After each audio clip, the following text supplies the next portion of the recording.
ગોવાના અરપોરામાં એક નાઇટ ક્લબમાં આગ લાગવાને પગલે પોલીસે ક્લબના માલિકો, મેનેજર અને રોકાણકારો વિરુદ્ધ સદોષ હત્યાનો કેસ દાખલ કર્યો છે।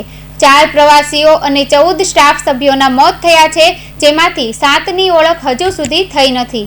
ગોવાના અરપોરામાં બનેલી ઘટના બાદ પોલીસે નાઇટ ક્લબના માલિકો વિરુદ્ધ FIR દાખલ કરી છે।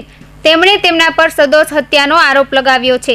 ગોવાના ડિરેક્ટર જનરલ ઓફ પોલીસે FIRની પુષ્ટિ કરી છે। તેમણે જણાવ્યું હતું કે ક્લબના 2 માલિકો, મેનેજર, રોકાણકાર અને અન્ય ઘણા લોકો સામે ફરિયાદ દાખલ કરવામાં આવી છે।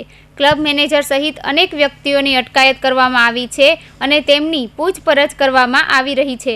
જોકે ક્લબના માલિકો હાલમાં ફરાર છે અને તેમની શોધખોળ ચાલી રહી છે।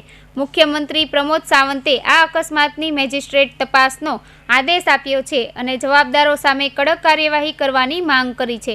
પ્રધાનમંત્રી નરેન્દ્ર મોદી, રાષ્ટ્રપતિ દ્રૌપદી મુર્મુ અને અનેક કેન્દ્રીય મંત્રીઓએ આ ઘટના પર દુઃખ વ્યક્ત કર્યું છે અને પીડિતોના પરિવારો પ્રત્યે ઊંડી સંવેદના व्यक्त કરી છે।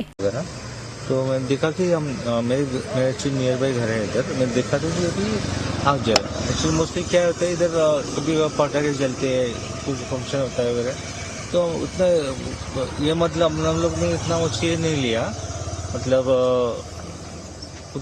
ये नहीं लिया। तो बाद में देखा तो एम्बुलेंस थोड़े टाइम के बाद घर पे गया मैं, एम्बुलेंस जा रही है बाहर, तो बाद में अपनी गाड़ी लेके उस साइड में गए तो देखा तो ये सब इंसिडेंस हो चुका था। ओके, जो इंसिडेंस वाइज अनफॉर्चुनेट इंसिडेंस, इस तरह का इंसिडेंस कभी नहीं होना चाहिए। गोवा जैसे टूरिज्म स्टेट में कुछ जो इलीगल्स या विदाउट परमिशन इस तरह के जो चलाते हैं, और इसी में जो फायर इंसिडेंट्स हुआ, इसी के कारण यहाँ पे जो उनके स्टाफ और एक 3-4 टूरिस्ट जो अंदर थे, ने 2-3 इनको जल के हुआ, बाकी लोग बिकॉज ऑफ द सफोकेशन उनकी डेथ हो गई।